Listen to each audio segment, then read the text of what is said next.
Shalom dan selamat datang kepada Bapa Ibu, saudara-saudari sekalian, tuan-tuan dan puan ya, ke channel Iman Asas Iman Kristian. Nama saya Marcus ya. Puji Tuhan kerana Allah Bapa telah mempertemukan kita di dalam channel ini dan saya percaya ianya bukan satu kebetulan tetapi ketentuan daripada Tuhan ya. Jadi sebelum kita menghabiskan kira-kira 15 ke 20 minit ya, untuk sama-sama belajar topik menghadapi penganiayaan kerana iman, ya, saya pimpin kita di dalam doa. Bapa di syurga, terima kasih Tuhan kerana Engkau telah mempertemukan kami di dalam channel ini ya Bapa. Saya berdoa mohon pengurapan dan pimpinan Roh Kudus-Mu agar kami lebih memahami firman-Mu Tuhan untuk iman kami terus diteguhkan dan dikuatkan agar kami terus menjadi garam-Mu dan terang-Mu di dunia ini. Di dalam nama Tuhan Yesus Kristus kami sudah pun berdoa dan mengucapkan syukur. Haleluya. Amin. Ya, selamat datang sekali lagi Bapa Ibu, ya. Nama saya Marcus. Jadi kita akan lihat topik yang menarik iaitu menghadapi penganiayaan kerana iman ya. Jadi mungkin Bapa Ibu saudara-saudari sekarang ini kerana iman saudara-saudari, Bapa Ibu ya kepada Tuhan Yesus Kristus, maka Bapa Ibu saudara-saudari dianiaya di tempat kerja ya, dianiaya oleh keluarga, di rumah ditolak oleh keluarga ya, ataupun oleh masyarakat, dan kita lihat di setengah negara ya, penganiayaan kepada pengikut Kristus iaitu orang-orang Kristian adalah sangat hebat, bahkan ada yang mati dibunuh ya kerana iman mereka. Mungkin Bapa Ibu saudara-saudari menghadapi penganiayaan tidaklah seteruk saudara-saudari kita ya daripada negara-negara lain. Jadi apakah kata Alkitab ya, apakah prinsip-prinsip syurgawi yang boleh kita pegang, yang boleh jadikan panduan pedoman kita sebagai anak-anak Tuhan ketika kita menghadapi penganiayaan kerana iman kita kepada Kristus ya. Apa kata Alkitab yang boleh kita pegangkan ya? Sama-sama kita lihat ya. Satu realiti yang kita kena terima adalah apabila kita menerima Tuhan Yesus Kristus, maka kita telah dianjakkan ya, diangkatkan oleh Bapa di syurga menjadi anak-anaknya. Kita telah berpindah daripada gelap kepada terang. Jadi apabila ini berlaku, maka dunia membenci kita. Ya, roh-roh jahat memusuhi kita. Ya, bahkan daging kita pun memusuhi kita. Jadi inilah kata Tuhan Yesus Kristus sendiri. Ya, di dalam Yohanes 15:20, ingatlah perkataan yang telah ku katakan kepadamu. Seorang hamba tidak lebih tinggi dari tuannya. Jikalau mereka menganiaya aku, mereka juga akan menganiaya kamu. Jadi ini peringatan Tuhan Yesus Kristus bahawa mengikuti Tuhan Yesus Kristus tidak selalunya senang, tidak selalunya mudah, tidak selalunya diterima oleh orang. Bahkan kita lihat ya, murid-murid Tuhan Yesus Kristus telah dianiaya sehingga begitu teruk sekali. Ya. Ada yang disalibkan terbalik, ada yang dipancung, ada yang dikupas kulitnya, ada yang ditarik dengan kereta kuda, ada yang direnjam dengan lembing. Daripada ke-12 pengikut Tuhan Yesus Kristus, hanya Yohanes sahaja yang mati tua. Ya, yang lainnya semua mati dianiaya. Ya. Jadi, penganiayaan adalah sebahagian daripada iman kita di dalam Kristus Yesus. Ya. Jadi orang yang hidup benar pasti akan dianiaya. Ya, seperti kata Paulus kepada anak didiknya 2 Timotius. Mungkin kita tidak mati dipancung sekarang ini. Mungkin kita tidak disalibkan terbalik. Tetapi ada juga penganiayaan. Ya. Di rumah mungkin, di tempat kerja mungkin, ya, di dalam kalangan masyarakat kita. Ya. Apabila orang melihat kita menjadi pengikut Kristus. Jadi ini sudah biasa. Ya. Ini realitas yang kita kena terima. Ya. Bahkan Tuhan Yesus Kristus sendiri dianiaya, apatah lagi kita. Ya. Dan kita kena ingat bahawa bila kita menjadi anak-anak terang, maka anak-anak yang gelap, roh-roh jahat, ya, membenci terang dan kebenaran. Kerana bagi mereka, Injil adalah satu kebodohan. Bagi mereka, Injil adalah sesuatu yang tidak logika. Bagi mereka, mukjizat-mukjizat, gerakan-gerakan Roh Kudus adalah perkara-perkara yang sukar difahami. Kerana mereka cuba memahami Tuhan menggunakan logika manusia. Sedangkan Tuhan ini melebihi segala-galanya. Ya. Jadi penganiayaan adalah sebahagian daripada hidup kita sebagai pengikut Kristus. Ini satu realiti pertama yang kita kena terima. Dan yang kedua, seperti yang dikatakan dalam poin yang pertama tadi adalah kita jangan terkejut tentang penderitaan dan penganiayaan. Ya. Dan bagi orang-orang yang percaya seperti kata dalam 1 Petrus, ya, penderitaan bukan satu perkara yang asing. Di dalam gereja yang pertama dulu, ya, dalam abad pertama, abad kedua, abad ketiga, ya, menjadi orang Kristian adalah satu benda yang illegal, yang menyalahi undang-undang kerajaan Roma pada ketika itu, ya. Jadi ramai orang Kristian yang ditangkap, ya, dan dibunuh dan dijadikan tontonan umum, ya, diberi makan kepada singa dan sebagainya di Kolosium kalau kita lihat sejarah gereja yang awal, ya. Jadi kata 1 Petrus kepada gereja-gereja pada saat itu, saudara-saudara yang kekasih, janganlah kamu heran akan nyala api sisaan yang datang kepadamu sebagai ujian, seolah-olah sesuatu yang luar biasa terjadi atas kamu. Jadi di sini Petrus mengatakan bahawa jangan terkejut, ya, apabila kesusahan ini datang kerana imanmu, sebab ini adalah satu perkara yang dijangkakan, sebab kita tidak lagi menjadi anak-anak kegelapan. Jadi dengan itu dunia membenci kita, katanya, ya. Jadi kita perlu ada sikap bahawa kita perlulah berbahagia jika kita dicela kerana Kristus. Ya. Apakah maksud sini? Maksudnya sini adalah bahawa kita dianggap layak untuk menderita seperti Kristus, ya. Jadi ini seolah-olah menunjukkan bahawa kita pengikut Kristus. Penderitaan ini, ya, menunjukkan bahawa kita pengikut Kristus. Jadi kalau orang mencela kita, ya, orang menganiaya kita di tempat kerja, orang memburuk-burukkan kita di tempat kerja, orang tidak suka kita kerana iman kita, keluarga kita meninggalkan kita, anggaplah diri kita berbahagia kerana kita dikira layak untuk menderita demi Kristus. Paulus sendiri mengatakan ini dalam suratnya, ya. Ada satu lagi, penderitaan dan kesusahan yang kita alami, ya, merupakan satu ujian untuk memurnikan dan menguatkan iman kita. Bahkan bila kita mengalami penderitaan, kesukaran, ya, kita dianiaya, kita akan melihat tangan Tuhan bekerja. Lihat bagaimana Tuhan campur tangan membebaskan Petrus dan juga Paulus dalam kisah para rasul, ya, daripada serangan-serangan orang Yahudi pada ketika itu, daripada cengkaman-cengkaman Romawi pada ketika itu, ya. Daripada dipenjarakan, Tuhan sentiasa memberi mereka jalan keluar, ya. Dan dengan itu iman mereka terus dikuatkan sebab mereka mengalami pengalaman pribadi bersama dengan Tuhan. Mereka melihat sendiri bagaimana Tuhan campur tangan. Jadi penderitaan dan penganiayaan yang kita alami ini, ya, akan membuka campur tangan Tuhan dalam hidup kita. Dan ini akan memurnikan dan menguatkan iman kita, ya. Prinsip yang ketiga, bila kita menghadapi penganiayaan kerana iman kita, tidak kira di mana, ya, adalah kita perlu mencontohi Kristus dalam menghadapi penganiayaan, ya. Yang pertama sekali, Kristus tidak membalas kejahatan dengan kejahatan. Bahkan Tuhan Yesus, ya, meminta Bapanya mengampuni orang yang menyiksanya. Ini adalah bukti benar, bukti yang besar tentang kasih Kristus, ya.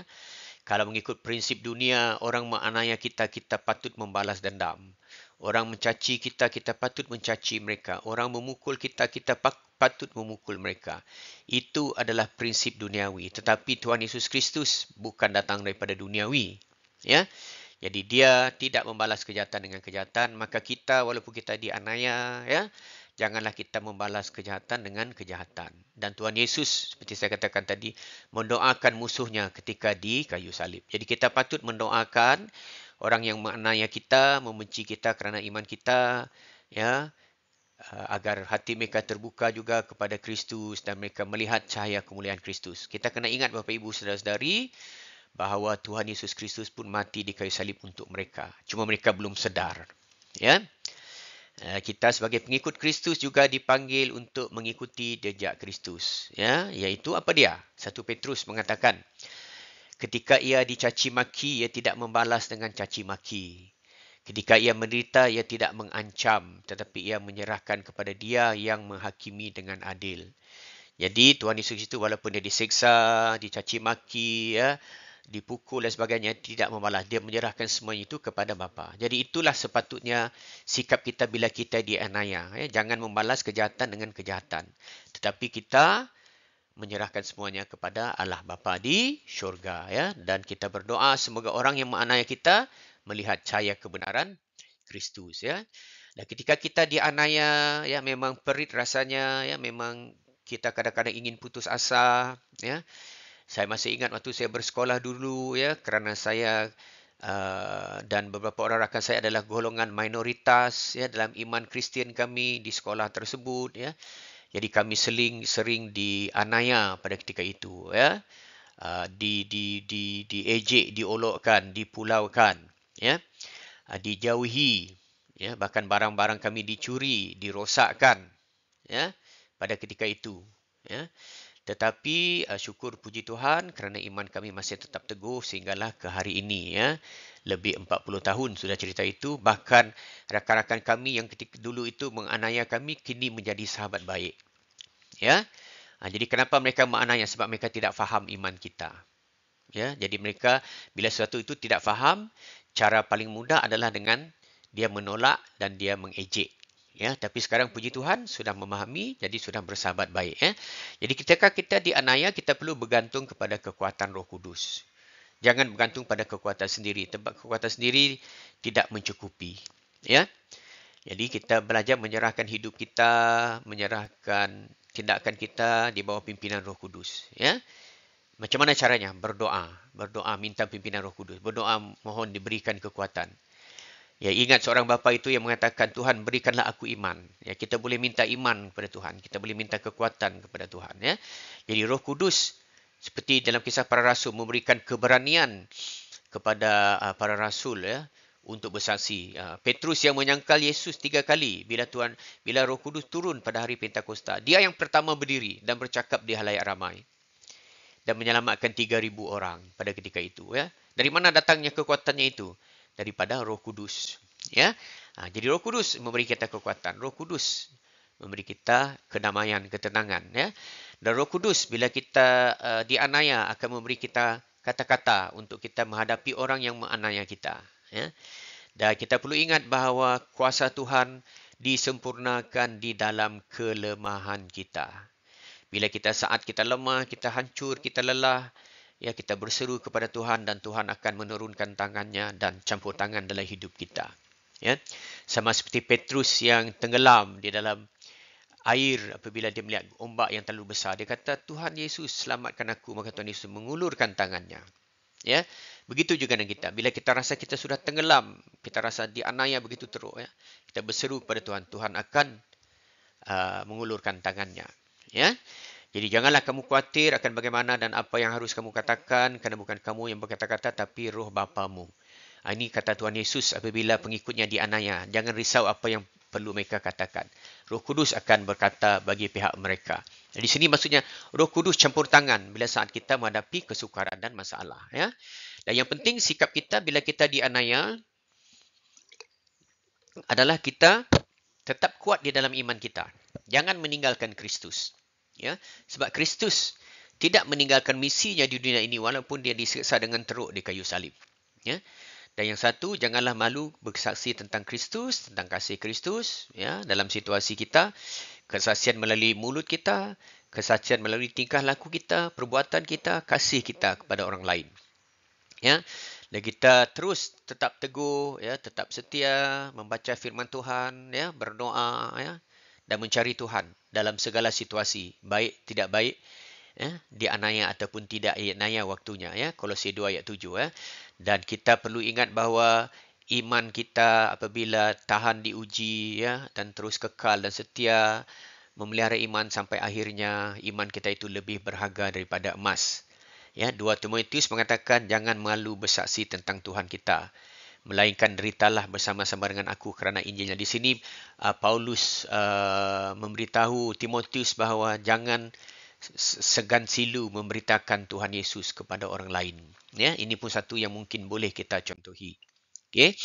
Yang seterusnya, tingkah laku kita, prinsip Alkitabiah yang boleh kita amalkan ketika kita dianiaya, kita mengikuti contoh Tuhan Yesus, iaitu kita mengampuni dan mengasihi orang yang dianiaya. Sebab kita kena ingat kita anak-anak terang. Kalau kita hanya mengasihi orang yang mengasihi kita, apa beza kita dengan orang yang tidak percaya?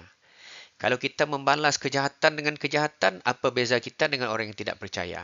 Ya, orang yang masih lagi dalam kegelapan. Kerana kita adalah anak-anak terang, waris kerajaan syurga, seperti kata Alkitab, ya. Jadi sikap kita perlulah seperti Kristus, iaitu bila orang menganiaya kita, kita mengampuni dan mengasihi mereka. Ya. Tuhan Yesus sendiri mengatakan bahawa kita perlu berdoa bagi orang yang menganiaya kita. Ini bukti kasih. Ini kasih yang sejati.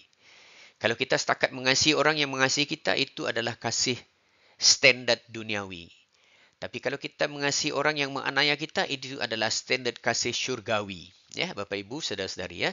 Jadi janganlah membalas kejahatan dengan kejahatan. Kalau orang mencaci maki kita, jangan mencaci maki mereka.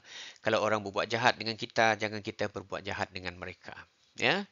Bahkan kita berdoa bagi mereka, ya. Kita mengampuni mereka. Dan dalam apa-apa respon kita kepada orang yang menganiaya kita, tunjukkanlah kasih Kristus, ya, kepada mereka. Dengan harapan, ya, semoga mereka akan melihat Tuhan Yesus dalam tingkah laku kita dan mereka akan diubah, ya. Matius 5 ini kata-kata Tuhan Yesus Kristus sendiri. Tapi aku berkata kepadamu, kasihanilah musuhmu dan berdoalah bagi mereka yang menganiaya kamu, ya. Jadi ini prinsip kasih syurgawi yang terbalik daripada kasih duniawi, ya. Dan kita kena ingat bila kita menderita, kita dianiaya, biasanya ini akan membentuk buah-buah roh. Ya, penderitaan, kesusahan akan mengajar kita untuk menjadi lebih tekun, mencari Tuhan, ya, dan membentuk karakter kita untuk menjadi lebih sabar dan bergantung kepada Tuhan. Kadang-kadang bila keadaan baik-baik saja ini, iman kita menjadi lemah, tidak tahan uji. Ya, kita terlalu santai, kita terlalu rileks, kita terlalu seronok. Ya. Kadang-kadang Tuhan meletakkan kita dalam situasi sukar ini untuk membentuk karakter kita. Walaupun penderitaan ini bukan datang daripada Tuhan, tapi Tuhan membenarkannya. Seperti kalau kita lihat kisah Nabi Ayub, ya, Tuhan membenarkan iblis untuk merosakkan ataupun memporak-porandakan kehidupan Ayub. Tetapi kerosakan, kehancuran itu bukan datang daripada Tuhan. Itu kena ingat bezanya, ya. Jadi penderitaan boleh membentuk ketekunan dan karakter selagi kita bersabar, kita bergantung kepada Tuhan, bukan kepada kekuatan sendiri, ya. Dan juga penderitaan ini, seperti kata Nabi Daud, ya, dalam Mazmur, membawa kita dekat kepada Tuhan. Di sinilah kita belajar untuk tidak mengandalkan kekuatan kita sendiri, tetapi kita belajar mengandalkan kekuatan Tuhan. Kita perlu mengikuti contoh Petrus, yang bila dipenjarakan, ya, mereka tetap memuji Tuhan. Bayangkan dalam penjara zaman dulu bukan seperti penjara sekarang, Bapak Ibu Saudara-saudari, ya. Sangat kotor, sangat gelap, ya. Diikat kaki tangan dengan besi, ya. Tempat tidurnya lantai batu saja. Kalau kita lihat dalam YouTube dan sebagainya, ya, mereka yang pergi ke Timur Tengah, ke Israel pada ketika itu, melihat keadaan penjara Romawi yang begitu teruk sekali, ya. Tetapi Petrus tetap memuji Tuhan, ya. Jadi saat kita menderita aniaya, teruskan memuji Tuhan, teruskan mencari Tuhan, ya. Dan inilah yang dikatakan sebagai sukacita rohani. Sukacita rohani, sukacita yang sebenar-benarnya, dia tidak bergantung kepada keadaan. Sebab dia tahu bahawa sukacitanya itu datang daripada Tuhan, ya. Yakobus mengatakan, saudara-saudaraku, anggaplah sebagai satu kebahagiaan bila kamu jatuh dalam berbagai pencobaan, sebab kamu tahu bahawa ujian terhadap imanmu menghasilkan ketekunan. Jadi kita perlu melihat penderitaan, penganiayaan kita itu dari kacamata yang positif, ya, iaitu untuk menguji dan memurnikan iman kita. Ya, jadi yang penting jangan putus asa dan teruslah berharap kepada Tuhan. Ya. Kita kena ingat bahawa orang boleh menganiaya tubuh kita. Jadi jangan takut akan orang yang boleh menganiaya tubuh kita. Takutkanlah akan Tuhan yang boleh memusnahkan roh dan tubuh kita. Ini kata Tuhan Yesus sendiri, ya. Dalam Matius 10. Jangan takut pada mereka yang membunuh tubuh, ya, tetapi tidak berkuasa membunuh jiwa. Takutlah terutama kepada Dia, iaitu Tuhan, yang boleh memusnahkan tubuh dan juga roh kita. Ya. Jadi fokus kepada Tuhan, ya, bukan kepada manusia. Ya, terutama orang yang menganiaya kita, ya. Dan takut akan Tuhan, seperti kata Mazmur, ya. membawa perlindungan di mana kita mencari Tuhan dan kita mohon Tuhan melindungi kita. Ya. Dan kita kena ingat seperti Mazmur 91 dan Amsal 18, Tuhan adalah benteng perlindungan kita. Yang penting kita bersujud dan berdoa dan mencarinya setiap hari. Ya. Dan kita kena ingat bahawa dalam keadaan baik tidak baik waktunya Tuhan menyertai kita. Kita boleh lihat ini dalam contoh kisah para rasul bagaimana Tuhan terlibat sama ya waktu rasul-rasul itu dianiaya ya. Jadi Tuhan menyertai orang yang menderita kerana namanya. Itu yang pertama kita kena ingat. Walaupun kita tidak merasanya, mungkin emosi kita rasa kesunyian, kesepian, tapi ketahuilah bahawa Tuhan ada bersama-sama dengan kita. Kita berpegang pada janjinya ya. Dan Tuhan berjanji tidak akan meninggalkan kita. Bayangkan dia sudah mati di kayu salib bagi kita. Takkan dia akan meninggalkan kita ya. Bayangkan dia sudah mengorbankan nyawanya sendiri kepada kita. Tidak lebih besar daripada itu. Jadi kalau kita dalam kesusahan, adakah dia akan meninggalkan kita setelah mengasihi kita sebegitu rupa? Sekali-kali tidak, Bapak Ibu, saudara-saudari ya. Jadi kita kena pegang teguh. Dalam keadaan kita baik, tidak baik, kita dianiaya di tempat kerja, ditolak oleh keluarga kita, ya. Ditolak oleh masyarakat kita. Tuhan bersama-sama dengan kita. Kristus bersama-sama dengan kita. Ya. Dan hadiratnya memberi damai sejahtera kepada kita saat kita dianiaya. Jadi kesimpulannya Bapak Ibu saudara-saudari, bila kita tekun ya memelihara iman kita dalam Kristus walaupun kita dianiaya, janji Tuhan upah yang besar menanti orang yang setia. Setia maksudnya tetap berteguh sampai akhir ya. Mahkota kehidupan akan diberi kepada orang yang mempertahankan imannya sampai akhir. Ini kata Wahyu 2 ayat 10 ya. Dan upah yang besar di syurga bagi mereka yang dianiaya. Jadi walaupun mereka mati, sebab itulah kita lihat murid-murid Kristus sanggup diseksa sebegitu rupa, tetap berdiri bersaksi bagi Kristus. Kenapa? Kerana iman mereka dan mereka tahu Allah tidak meninggalkan mereka. Ya? Dan mereka melihat sendiri dengan mata kepala mereka sendiri. Tuhan Yesus bangkit daripada kematian, naik ke syurga. Mereka telah mengalami pengalaman supernatural bersama Tuhan. Sebab itulah iman mereka teguh. Ya. Jadi kemuliaan yang kekal menanti mereka yang setia. Seperti kata Matius 5, saya tutup dengan ayat ini.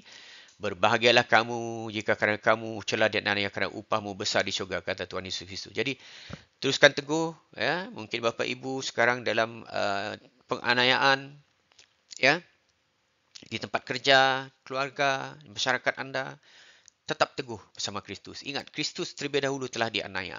Ya. Jadi, kita terus berpegang teguh dalam iman kita, terus mencari Tuhan, terus berdoa, terus bersekutu dengan jemaat yang lain, ya. Terus membaca firman Tuhan, terus setia teguh dalam iman. Maka Tuhan akan memberi jalan keluar. Tuhan akan memberi upah yang besar bagi orang yang mempertahankan imannya sehingga akhir. Ya, itu saja pembelajaran kita untuk kali ini. Kita jumpa lagi dalam topik yang lain. Tuhan berkati. Ya, shalom dan terima kasih.